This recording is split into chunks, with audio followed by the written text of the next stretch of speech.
오늘 아침에 우리에게 주시는 하나님의 말씀은 로마서 14장 13절에서 23절까지의 말씀입니다. 그런즉 우리가 다시는 서로 비판하지 말고 도리어 부딪힐 것이나 거칠 것을 형제 앞에 두지 아니하도록 주의하라. 내가 주 예수 안에서 알고 확신하노니 무엇이든지 스스로 속된 것이 없으되 다만 속되게 여기는 그 사람에게는 속되니라. 만일 음식으로 말미암아 내 형제가 근심하게 되면 이는 내가 사랑으로 행하지 아니함이라. 그리스도께서 대신하여 죽으신 형제를 내 음식으로 망하게 하지 말라. 그러므로 너희의 선한 것이 비방을 받지 않게 하라. 하나님의 나라는 먹는 것과 마시는 것이 아니요 오직 성령 안에 있는 의와 평강과 희락이라. 이로써 그리스도를 섬기는 자는 하나님을 기쁘시게 하며 사람에게도 칭찬을 받느니라. 그러므로 우리가 화평의 일과 서로 덕을 세우는 일을 힘쓰나니 음식으로 말미암아 하나님의 사업을 무너지게 하지 말라. 만물이 다 깨끗하되 거리낌으로 먹는 사람에게는 악한 것이라. 고기도 먹지 아니하고 포도주도 마시지 아니하고 무엇이든지 내 형제로 거리끼게 하는 일을 아니함이 아름다우니라. 내가 있는 믿음을 하나님 앞에서 스스로 가지고 있으라. 자기가 옳다 하는 바로 자기를 정죄하지 아니하는 자는 복이 있도다. 의심하고 먹는 자는 정죄되었나니 이는 믿음을 따라 하지 아니하였기 때문이라. 믿음을 따라 하지 아니하는 것은 다 죄니라. 아멘.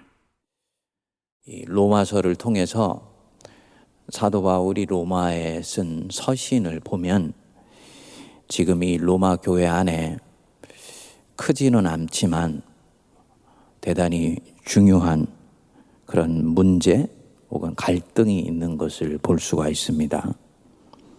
유대인 크리스찬과 이방인 크리스찬, 특히 로마인 크리스찬 안에 갈등이 있었던 것 같아요. 유대인 크리스찬 그러면 이 크리스찬이고 예수를 주님으로 믿는 사람들이지만 원래 이 배경이 유대교인 사람들을 얘기를 하는 거지요. 물론 이 유대인 크리스찬은 유대교를 떠난 사람들입니다. 그래서 유대교가 남긴 유산 혹은 전통을 신앙으로 받아들이지는 않습니다. 믿음의 영역에 속한 것으로 받아들이지는 않아요. 하지만 신앙은 아니지만 여전히 유대교가 남긴 유산은 이들에게는 소중한 관습이고 전통이라고 얘기할 수 있는 거지요. 예를 들어서 유대인은 돼지고기를 먹지 않는다. 왜냐하면 레위기 11장에 굽이 갈라지지 않고 쪽발이 된 음식은 먹지 않는다고 얘기했습니다. 대표적인 것이 바로 이 돼지입니다. 그래서 유대인은 돼지고기를 먹지 않습니다. 이 유대인 크리스찬은 이것을 신앙으로 쫓아가야 될 규범이라고 생각하지는 않습니다. 하지만 어쨌든 돼지고기는 먹지 않아요. 그것이 유대인 크리스찬입니다. 그러니까 우리 한국 사람이 한국인이 가지고 있는 문화와 취향을 갖고 예수를 믿는 것과 아주 유사합니다. 반면에 로마인 크리스찬은 유대인이 가진 이런 풍습을 알지도 못하고 또 그것을 중요하게 여기지도 않습니다. 당연히 지켜야 될 이유도 없는 거예요. 그리고 성경을 들여다보면 구약 성경을 읽기는 읽지만 이 음식 규례는 이미 예수님 안에서 폐기된 것이라고 이들은 믿습니다. 자, 지금 교회 안에서 돼지고기를 자유함 가운데 먹고 이를 하나님의 선물이라고 받아들이는 사람들과 돼지고기는 조상 때부터 먹지 않도록 했기 때문에 이를 먹지 않는 그룹이 지금 같이 예수를 믿고 있는 것입니다. 지금 먹는 문제로 교회 안에 그룹이 나눠져 있는 거예요. 사실은 사도 바울은 이 먹는 문제만을 가지고 유대인 크리스찬과 로마인 크리스찬을 얘기를 했지만 당시의 정치적 문화적 상황으로 들어가 보면 이 유대인 크리스찬과 로마인 크리스찬이 로마에서 함께 한 교회의 교인이 되었다라는 것은 마치 기름과 물이 같이 섞여서 예수를 믿는 것과 상당히 유사해 보입니다. 서로 민족적인 문제로 갈등이 될 소지들을 이들은 굉장히 많이 가지고 있지요. 여기에 있는 이 유대인 크리스찬들이 디아스포라가 되어서 비록 자기 조국인 이스라엘 땅을 떠났지만 언젠가는 하나님께서 그 잃어버린 이스라엘 땅을 회복시켜 주실 것이다라는 간절한 열망은 항상 가지고 있어요. 이 세계에서 민족의식이 가장 강한 민족 두 민족이 있는데 그것이 이 유대인과 우리 한국 사람들입니다. 당연히 잃어버린 고토를 회복하는 것에 대한 열망이 표현은 안 하지만 이들 안에는 있는 거지요. 그런데 그 고토를 잃어버린 그 땅을 지금 현재 지배하고 있는 사람들이 누구입니까? 로마인들이에요. 그러니까 로마인 크리스찬 안에는 또 정반대로 표현은 안 하지만 그 식민지를 통해서 나오는 세금과 온갖 풍성한 그런 농산물들의 혜택을 그대로 로마인들이 받고 있거든요.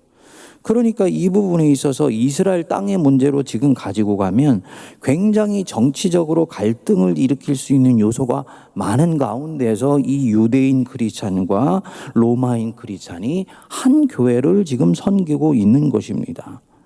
그러니까 사실은 사도 바울이 지금 음식 문제를 가지고 말씀을 강화를 하지만 속으로 들어가 보면 이건 음식뿐만이 아니고 정치, 사회, 경제, 문화 그리고 성향과 취향 온갖 다양한 것들이 복합된 부분들을 사도 바울이 일례로 음식 문제를 다루고 있는 것이다 라고 생각하면서 읽을 때 바울 사도가 여기서 하시는 말씀을 정확하게 포착해낼 수 있는 거죠. 사도 바울이 이런 문제들을 접근하는 방식을 한번 잘 보시지요. 어제도 살펴보았습니다만 사도 바울은 사물을 바라보는 확고한 가치관이 있습니다. 일컬어서 신학적으로는 기독교 인식론이라고 얘기를 하는데요. 거기 보시면 어떤 사물이 존재 자체로는 절대로 깨끗한 것도 없고 존재 자체로는 그 자체로 부정한 것도 없다라고 보는 것입니다. 로마서 14장 앞부분에서 사도 바울이 어떤 사물을 볼 때 이더 오어로 보려고 하면은 안 된다. 보스 앤도로 봐야 된다. 그래야지 서로가 서로를 수용하고 받을 수가 있다라고 말씀을 했습니다. 근데 그렇게 말하는 이유를 오늘 설명을 하는 것입니다. 어떤 사물도 그 자체로는 깨끗한 것도 부정한 것도 없다. 14절을 보십시오. 내가 주 예수 안에서 알고 확신하노니 무엇이든지 스스로 속된 것이 없으되 다만 속되게 여기는 그 사람에게는 속되니라. 어떤 사물이 속된 것은 그 사물이 본래 속되기 때문이 아니고 네가 그것을 속되게 여기기 때문이라는 거예요. 스스로 속된 것이 없다. 그 자체로는 스스로 부정하고 속되고 더러운 것은 없다. 돼지, 하나님이 만드신 생명이고 피조물이다. 아직 믿음이 연약하며 아직 하나님의 계시가 온전히 드러나지 않은 이 구약 시대에야 하나님을 온전히 알 수 있을 때까지 몽학선생의 역할을 하게 하기 위해서 너희들에게 그런 규범을 주고 그런 율례를 주고 율법을 주었지만은 예수님 안에서는 거룩한 것과 속된 것들이 다 그리스도 안에서 통합되어서 이제는 사물 자체로는 깨끗한 것도 부정한 것도 없는 것이다. 속되게 여기는 그 사람에게만 속될 뿐이다 라고 말씀을 합니다. 반대로 어떤 사물도 그 자체로는 거룩한 것이 없다는 거예요. 거룩하게 여기는 그 사람의 마음이 거룩하게 한다는 거지요. 그러니까 창조주 하나님이 지으신 모든 것이 사실은 선함에 감사함으로 받으면 하나도 버릴 것이 없나니 기도와 말씀으로 거룩하여지느니라. 이 디모데서의 말씀하고 연결이 되는 것이죠. 그래서 성도인 나는 거듭난 자로서 자유함 가운데 거룩하게 받고 거룩한 방향으로 하나님이 주신 것을 사용하면 되는 것입니다. 이 연장선상에서 보면 돼지고기 속되지 않지요? 감사함으로 먹으면 됩니다. 당연히 먹을 자유가 있어요.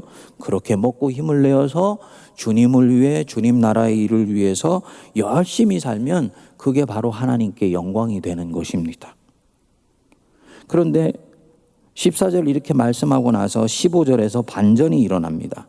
15절 보시면 만일 음식으로 말미암아 네 형제가 근심하게 되면 이는 네가 사랑으로 행하지 아니함이라. 그렇게 너에게 먹을 자유가 있지만, 무엇이든지 먹을 자유가 있고 무엇이든지 마실 자유가 있지만, 그리고 그것이 성숙된 믿음이지만, 만일 네가 행하는 그 자유, 네가 행사하는 그 자유가 오히려 네 형제를 근심하게 하고 시험에 들게 만들며 결국은 걸려 넘어지게 한다면 너는 지금 네가 하는 그 행위를 잘 들여다봐야 한다.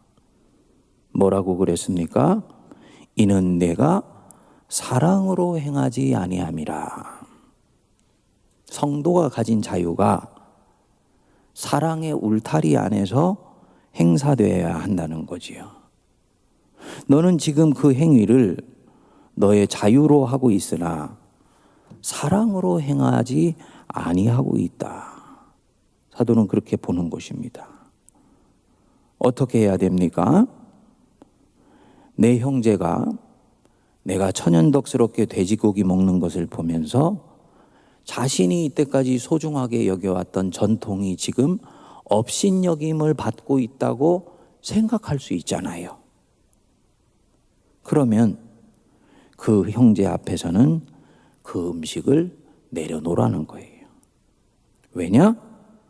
형제가 내 자유보다도 더 소중하기 때문입니다. 사도 바울이 오늘 본문에서 보면 앞부분에 형제라는 말을 반복해서 합니다. 물론 우리 자매님들도 포함된 것이죠.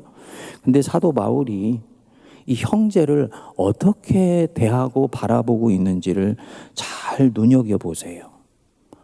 복음 안에서 이 형제된 사람들을 얼마나 보석처럼 여기는지 모릅니다. 얼마나 다이아몬드처럼 귀하게 여기는지 모릅니다. 형제가 누구냐? 그는 그냥 교인이 아니야. 그냥 나하고 같이 교회 다니는 사람들이 아니야. 형제가 누구냐? 목사님, 장로님, 집사님, 권사님, 이런 신분이 아니다. 형제가 누구냐? 15절 뒷부분입니다. 네가 사랑으로 행하지 아니함이라. 그리스도께서 대신하여 죽으신 형제. 형제가 누구냐? 그리스도께서 대신하여 죽으신 자이다. 주님이 너를 위해서 대신 죽으셔서 너를 하나님 자녀 삼아 주셨듯이 그도 너와 똑같이 그리스도께서 위하여 대신 죽으신 자이다. 내가 그 네 형제를 얼마나 소중하게 여기고 보석처럼 여기는지 모른다. 그를 얼마나 소중하게 여기는지 그는 그 한 사람의 몸값을 위해서 그리스도께서 위하여 대신 죽으신 자이다. 라고 보는 것입니다. 그러니까 그렇게 존귀하고 귀한 자이기 때문에 당연히 너는 네가 가진 그 자유를 네 형제가 걸려 넘어지지 않도록 하기 위해서 내려놓을 수 있어야 된다는 거예요. 지금 사도가 무엇을 요청하는 것입니까? 복음 안에서 형제된 자를 위해서 네 취향을 내려놓아라 라는 거죠. 복음 안에서 형제된 사람을 위해서 네 기호를 내려놓아라. 네 풍습을 내려놓아라. 네 성향, 네 스타일 그거 내려놓아라. 주일날에 베드로 말씀을 연결해 보면 네가 가지고 있는 소중히 여기는 것도 네 형제를 위해서 내려놓고 고넬료의 집 안으로 문턱을 넘어 들어갈 수 있어야 된다. 그게 바로 그리스도인이고 예수를 주님으로 믿는 사람의 길이다라는 것입니다. 복음 외에 네가 입고 있는 옷, 갖고 있는 가치관 기꺼이 내려놓아라 라는 것입니다. 버려서 없애라는 얘기가 아니에요. 그것은 여전히 내게 소중한 것입니다. 하지만 적어도 그 형제 앞에서는 그것을 주장하지 말 것이며 표현하지 말 것이며 시행하지 말아라. 요즘은 이제 뭐 우리가 예를 들어서 골프가 그야말로 대중 스포츠가 되어 있지요. 그렇죠? 하지만 불과 한 10년, 20년 전만 해도 골프는 그야말로 상류 클래스에 있는 사람들만이 향유하는 그런 운동이고 스포츠였었습니다. 교회 와서 같이 골프 치는 사람들이 아무렇지도 않게 어저께 필드 가가지고 골프 친 얘기를 하는 거예요. 뭐 20년 전이라고 치자고요, 우리가. 근데 그 옆에 하루 세 끼를 먹고 살기 힘든 내 형제 자매가 있어요. 나는 아무렇지도 않게 그런 얘기를 하지만 듣는 내 형제는 마음이 다르죠.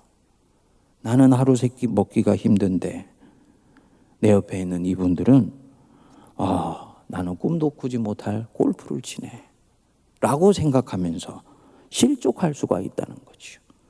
그럼 이것을 몰랐으면 모르되 알 때는 이 같이 골프를 치는 사람들이 어떻게 해야 되느냐? 그때부터는 교회 안에서 골프 얘기는 안 하는 거라는 것입니다. 치지 말라는 얘기 아니에요. 교회 안에서는 안 하는 것이라는 거예요. 왜냐? 형제가 내 말과 언행과 생각 때문에 시험에 들지 않게 하기 위해서입니다. 이게 교회입니다. 교회가 무엇을 추구하기 때문에 이렇게 하냐? 하나님의 자녀인 내가 무엇을 쫓아가기 때문에 내가 가지고 있는 자유를 사랑을 위해서 기꺼이 구속하고 절제하고 심지어는 내려놓기까지 하는 것이냐? 교회는 하나님의 나라를 추구하기 때문이에요. 세상 나라를 추구하지 않아요. 세상에 있는 이념과 가치관 중에서 좋은 것들은 하나님의 나라의 보탬이 되는 것들은 흡수하지만 그것에 절대로 자기를 동화시키거나 동질화시키지 않습니다. 교회는 하나님의 나라를 추구하는 곳이고 성도는 하나님의 나라를 쫓아가는 사람들입니다. 예수를 믿기로 결심하고 세례를 받는 순간 이 사람이 가지고 있는 가치, 지향성은 궁극적인 방향성은 완전히 달라진 거예요. 만일에 이런 부분들이 명료하지 않은 가운데 내가 예수를 믿고 있다면 그는 진지하게 성찰해 봐야 됩니다. 내가 진짜 예수를 주님으로 믿고 있는 것인가? 아니면 그분을 이 거친 인생길 사는 가운데서 서바이벌 하기 위해서 주님의 능력을 이용하려고 하는 것인가? 천천히 살펴봐야 됩니다. 이 부분에서 사도 바울은 타협하지 않습니다. 17절 한번 보실까요? 하나님의 나라. 성도가 추구하는 하나님의 나라는 먹는 것과 마시는 것이 아니요 오직 성령 안에 있는 의와 평강과 희락이라. 보석 같은 말씀이죠. 하나님의 나라는 먹는 거 마시는 거 아니다. 확대해서 보면요, 하나님의 나라는 우리가 추구하는 문화가 아니에요. 우리가 사수하려고 하는 성향이나 스타일이 아니야. 그거는 지나가는 것이야. 하나님의 나라는 성령 안에 있는 하나님의 의와 평강과 희락, 기쁨이다라는 거지요. 놀라운 것이요, 이렇게 하는 사람이 표면적으로는 형제인 사람 때문에 자기를 내려놓고 심지어는 자기를 구속하고 제한하는 것 같은데 사도 바울이 볼 때는 형제를 위해서 자기를 절제하는 이 사람이 바로 그리스도를 지금 섬기고 있는 사람이다라는 것입니다. 18절 보십시오. 이로써 그리스도를 섬기는 자예요. 그리스도께서 대신하여 죽으신 형제를 위해서 내가 가지고 있는 음식에 대한 취향과 기호와 성향과 스타일을 기꺼이 내려놓을 수 있는 이 사람은 단순히 형제를 사랑하는 사람이 아니고 이로써 지금 그는 그리스도를 섬기고 있다. 맥락이 닿지요? 그 사람 안에 있는 그리스도를 지금 섬기고 있는 사람입니다. 그리스도를 섬기는 자는 하나님을 기쁘시게 하며 그 열매로 사람에게도 칭찬을 받느니라. 형제가 실족할 거하여 내 문화적 성향이나 기호를 절제하며 교회에서 표현하지 않으며 삼가하는 것은 하나님을 기쁘시게 하는 것이다. 오늘날 우리 한국교회가 가장 넘어가야 되는 지점이 저는 이 지점이라고 봅니다. 한국교회가 급속하게 130여 년 만에 흔들리고 있는데요. 그 흔들리는 몇 가지 이유가 있겠습니다만 그 중에서 신앙적으로는 가장 결정적인 부분은 교회 안에 복음의 힘보다 문화의 힘이 과도하게 크다는 거예요. 그리고 안타깝게도 우리 성도님들이 이 부분에 대한 인식이 약합니다. 사실은 교회는 문화가 가지고 있는 모든 가치들을 다 뛰어넘어서 복음에 철저하게 충성하고 복음의 로얄티를 보이는 곳이 바로 이 교회입니다. 그런데 어떻게 하다가 복음보다도 문화가 더 중요하고 항상 이 복음이 문화 안에 갇힌 가운데에서 역사되는 거예요. 그러니까 복음의 역동성이 꿈틀꿈틀 살아 숨쉬지를 못하는 것이지요. 사도 바울이 사실은 먹는 것과 입는 것을 말씀하는 것 같습니다만 초반에 말씀드린 것처럼 지금 복음을 가로막고 있는 무리 안에 있을 수 있는 모든 인간적인 존재들을 전부 건들면서 이 말씀을 하는 것입니다. 한번 우리가 그동안 행했었고 내뱉었던 우리 입술들의 말들을 생각해 보시지요. 내가 했었던 말들, 언행들이 옆에 듣는 누군가를 실족하게 한다. 이때까지는 아무렇지도 않게 했을 수 있습니다. 그렇지만 그가 진정으로 예수를 그리스도로 믿는 사람이고 그가 진정으로 하나님의 자녀라고 고백하는 분이라면 오늘 이 말씀을 듣고 나온 데는 삼가할 것입니다. 내 형제로 거리끼게 하는 일을 아니함이 아름다우니라. 교회 안에서 20년 전으로 돌아가서요, 골프 얘기하는 것 조심해야 되는 것이지요. 교회 안에서 정치 얘기하는 것 조심해야 되는 것입니다. 형제 간에 긴장하고 갈등할 수 있는 소지를 만들지 않아야 되는 거지요. 처음에는 공동체 성향을 몰랐을 때는 실수할 수 있어요. 하지만 우리 공동체가 이런 성향이구나 라는 것을 알았을 때는 그것에 대해서 가치 판단하지 말고 왜 믿음이 그 정도밖에 안 돼? 왜 이것조차도 못 받아들이는 정도의 믿음밖에 안 돼? 라고 얘기할 것이 아니고 자기 자신을 교정해야 되는 것입니다. 교회 안에서는 조심하고 또 조심해라. 형제로 거리끼게 하는 일을 아니함이 아름다움이라. 사도 바울이 왜 이렇게 말씀을 할까요? 형제가 그만큼 소중하다는 말씀입니다. 새벽에 묵상을 하면서 형제를 재발견해야 되는 것이구나. 우리 교우들이 전부 지금 집에서 예배를 드리고 있기 때문에 눈빛을 볼 수가 없습니다만 형제를 재발견해라. 네 형제의 눈빛 속에서 그리스도를 발견한다는 마음으로 형제를 대해라. 깊이 묵상해서 안으로 들어가지 않으면 가슴에 울림이 없습니다. 그리스도께서 대신하여 죽으신 형제이다. 가슴에 울림이 없어요. 오히려 답답하게 느껴집니다.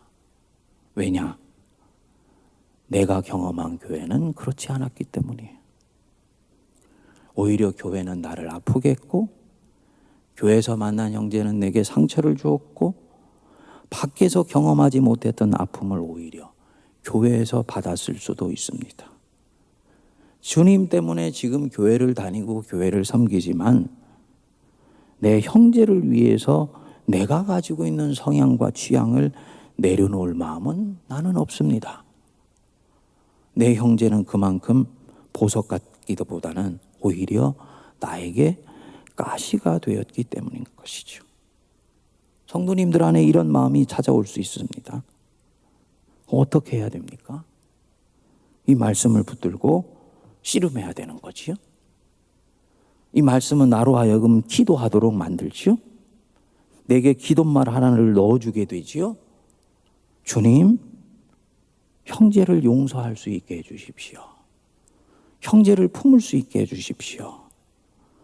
연약해서 그랬었던 것들을 보게 해주시고 불쌍히 여길 수 있는 마음을 갖게 하여 주셔서 결국 이 말씀을 이룰 수 있게 해주십시오 라고 기도해야 되는 거지요. 그것이 성경의 사람이고 오직 성경, 솔라 스크립투라, 성경에 의해서 자기를 맞춰가는 복된 그런 성도인 것입니다. 만만치 않습니다. 하지만 그것이 성도이고 그리스도의 사람입니다. 잠잠히 묵상해 보면서 힘들지만 진정 내가 예수님을 그리스도로 믿는 사람이다. 예수님을 내 인생의 주님으로 섬기고 있는 사람이다. 라고 한다면 그는 기꺼이 이 새로운 도전을 할 것입니다. 그리스도께서 대신하여 죽으신 형제,